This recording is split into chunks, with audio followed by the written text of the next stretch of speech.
اعوذ باللہ من الشیطان الرجیم بسم اللہ الرحمن الرحیم السلام علیکم ورحمۃ اللہ۔ آج ایک نئے سبق کے ساتھ سورۃ البقرہ کا آغاز کریں گے۔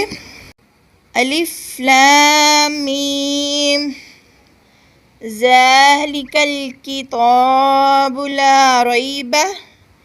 فیہ ہدی للمتقین۔ وہ بلند رتبہ کتاب قرآن کوئی شک کی جگہ نہیں، اس میں ہدایت ہے ڈر والوں کے لیے۔ الف لام میم قرآن پاک کی 29 صورتوں کے شروع میں اس طرح کے حروف ہیں، انہیں حروف مقطعات کہتے ہیں۔ ان کے بارے میں سب سے قوی قول یہ ہے کہ یہ حروف اللہ تعالیٰ کے راز ہیں اور متشابہت میں سے ہیں۔ ان کی مراد اللہ تعالیٰ جانتا ہے اور ہم ان کے حق ہونے پر ایمان لاتے ہیں۔ حروف مقطعات کا علم اللہ تعالیٰ کے علاوہ کسی اور کو حاصل ہے یا نہیں؟ یہاں یہ بات یاد رہے کہ اللہ تعالیٰ نے اپنے حبیب صلی اللہ علیہ وآلہ وسلم کو بھی حروف مقطعات کا علم عطا فرمایا ہے، جیسا کہ اعلیٰ حضرت امام احمد رضا خان رحمۃ اللہ تعالیٰ علیہ فرماتے ہیں، یہ ایک راز ہے جسے اللہ تعالیٰ نے اپنے علم کے ساتھ مخصوص فرمایا ہے۔ تقریباً ایسی ہی روایات خلفائے آبیا اور دیگر صحابہ کرام رضی اللہ تعالیٰ عنہم سے بھی منقول ہے، اور ممکن ہے کہ صحابہ کرام رضی اللہ تعالیٰ عنہ نے یہ مراد لیا ہو کہ یہ حروف اللہ تعالیٰ اور اس کے رسول صلی اللہ علیہ وسلم کے درمیان راز و نیاز ہیں، اور یہ ایسے اسرار و رموز ہیں جنہیں دوسروں کو سمجھانا مقصود نہیں۔ اگر یہ راز حضور اقدس صلی اللہ تعالیٰ علیہ وآلہ وسلم کو معلوم نہ ہوں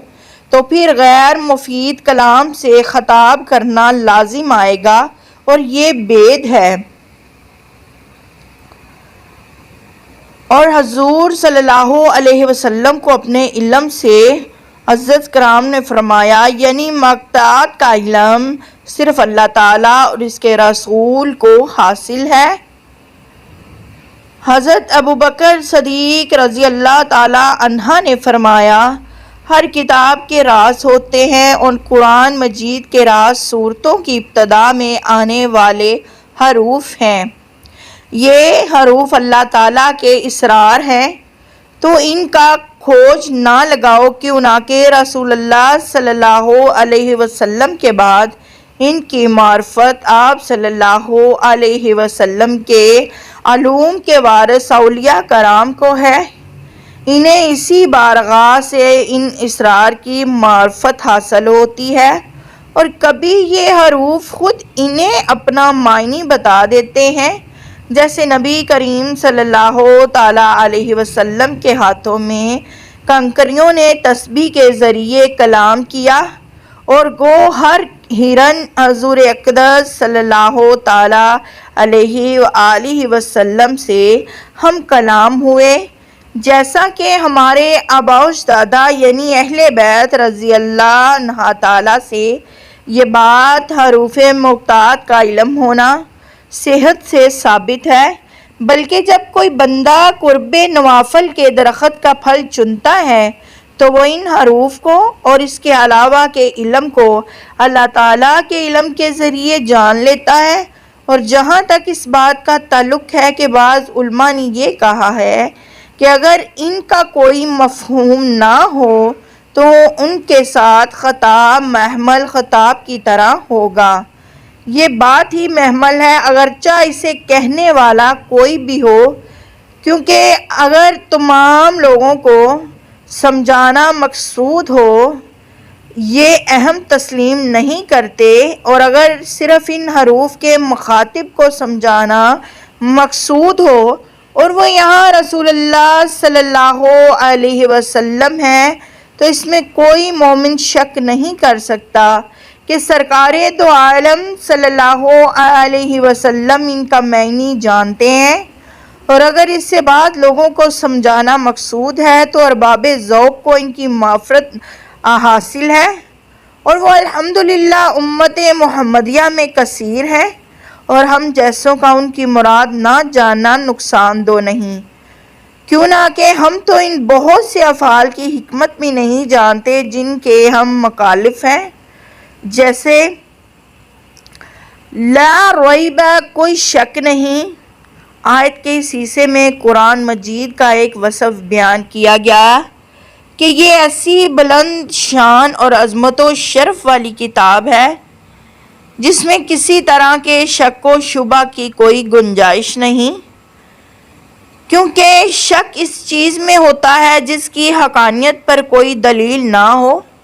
جبکہ قرآن پاک اپنی حقانیت کی ایک ایسی واضح اور مضبوط دلیلیں رکھتا ہے جو ہر صاحب انصاف اور عقل مند انسان کو اس بات کا یقین کرنے پر مجبور کر دیتی ہیں کہ یہ کتاب حق ہے اور اللہ تعالیٰ کی طرف سے نازل ہوئی ہے۔ تو جیسے کسی اندھے کے انکار سے سورج کا وجود مشکوک نہیں ہوتا، ایسے ہی کسی بے عقل مخالف کے شک کو انکار کرنے سے یہ کتاب مشکوک نہیں ہو سکتی۔ ھدی للمتقین، ڈرنے والوں کے لیے ہدایت ہے۔ آیت کے اس حصے میں قرآن مجید کا ایک اور وصف بیان کیا گیا کہ یہ کتاب ان تمام لوگوں کو حق کی طرف ہدایت دیتی ہے جو اللہ تعالیٰ سے ڈرتے ہیں، اور جو لوگ نہیں ڈرتے انہیں قرآن پاک سے ہدایت حاصل نہیں ہوتی۔ یاد رہے کہ قرآن پاک کی ہدایت و رہنمائی اگرچہ مومن اور کافر ہر شخص کے لیے عام ہے، جیسا کہ سورۃ بقرہ کی آیت نمبر 185 میں اللہ تعالیٰ نے ارشاد فرمایا، ھدی للناس، یعنی قرآن مجید تمام لوگوں کے لیے ہدایت ہے۔ لیکن چونکہ قرآن مجید سے حقیقی نفع صرف متقی لوگ حاصل کرتے ہیں، اس لیے یہاں ھدی للمتقین یعنی متقین کے لیے ہدایت فرمایا گیا۔ تقویٰ کا معنی،